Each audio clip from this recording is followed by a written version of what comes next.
भारत के इतिहास में कुछ ऐसे ही शूरवीर हुए जिनके बारे में पढ़ने और सुनने से भीतर में एक जुनून भर जाता है।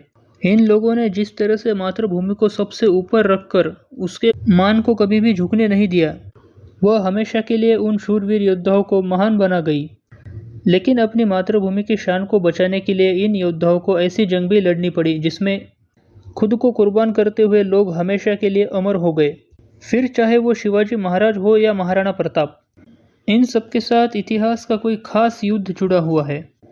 और ऐसे ही एक योद्धा है राजपूताना राजस्थान की शान महाराणा प्रताप, जिन्होंने मुगलों के खिलाफ एक ऐसा युद्ध लड़ा जिसमें बहे रक्त का लाल रंग आज भी युद्ध क्षेत्र के मिट्टी में फैला हुआ नजर आता है।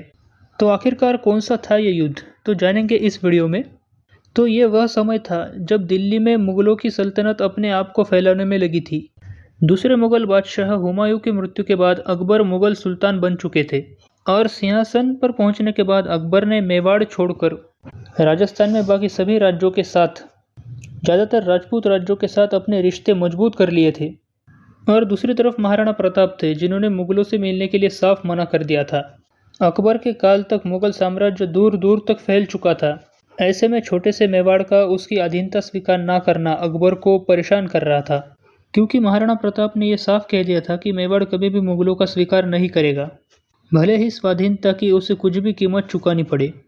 अकबर के लिए मेवाड़ एक ऐसा राज्य था जो गुजरात में व्यापार और साम्राज्य विस्तार के लिए बहुत ज़रूरी था।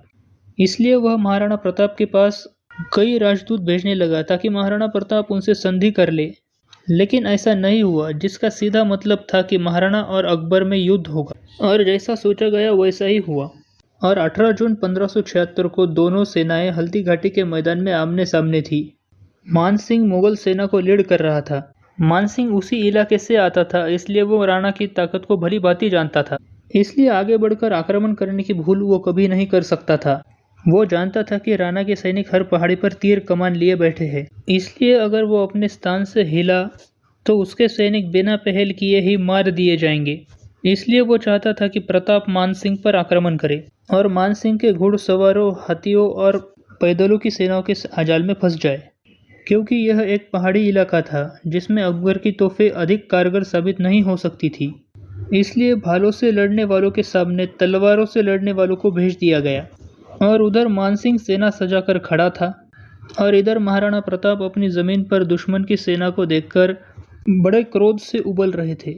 और ऐसे में मानसिंह अपने स्थान से नहीं हिला तो प्रताप ने आगे बढ़कर आक्रमण करने का फैसला कर लिया था। और इसके बाद प्रताप की सेना मानसिंह की सेना के ऊपर दौड़ पड़ी।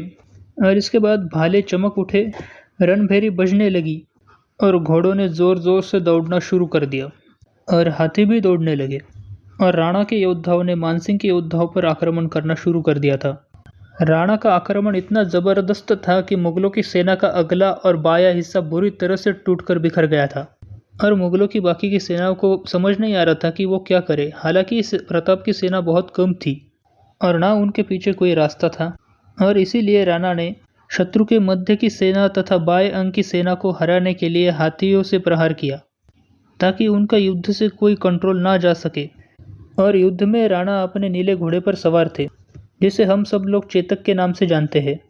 और चेतक के मुंह पर नकली सोंड बंधी हुई थी जो असली हाथियों को भ्रम में डालने के लिए थी। और कहा जाता है कि महाराणा ने चेतक को एक चक्कर दिलाकर कुंवर मानसिंह से कहा, तुम जहाँ तक हो सके बहादुरी दिखाओ, प्रताप सिंह आ चुका है।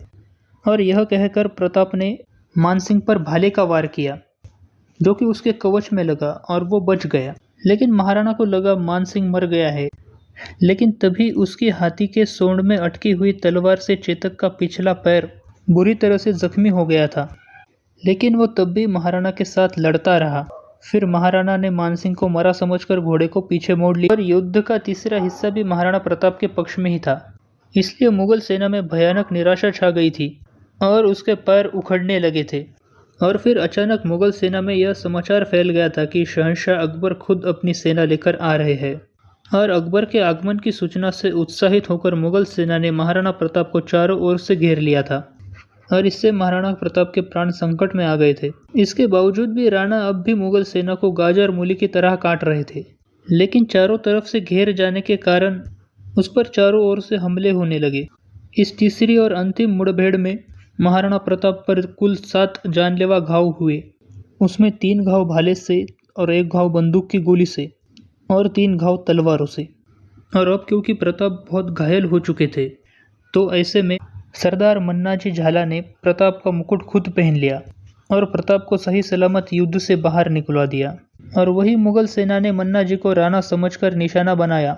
और फिर भी प्रताप युद्ध क्षेत्र छोड़ने को तैयार नहीं हो रहे थे, लेकिन प्रताप के स्वामी भक्त सामंत और उनके सैनिकों ने प्रताप को चेतक पर बिठवाया और चेतक ने सही सलामत प्रताप को हल्दी घाटी के उस पार तक पहुंचाया। और इतनी बड़ी गहरी खाई पार करने के बाद चेतक की वही मृत्यु हो गई। और इधर मुगलों ने मन्नाजी झाला को प्रताप समझकर उनकी भी हत्या कर दी।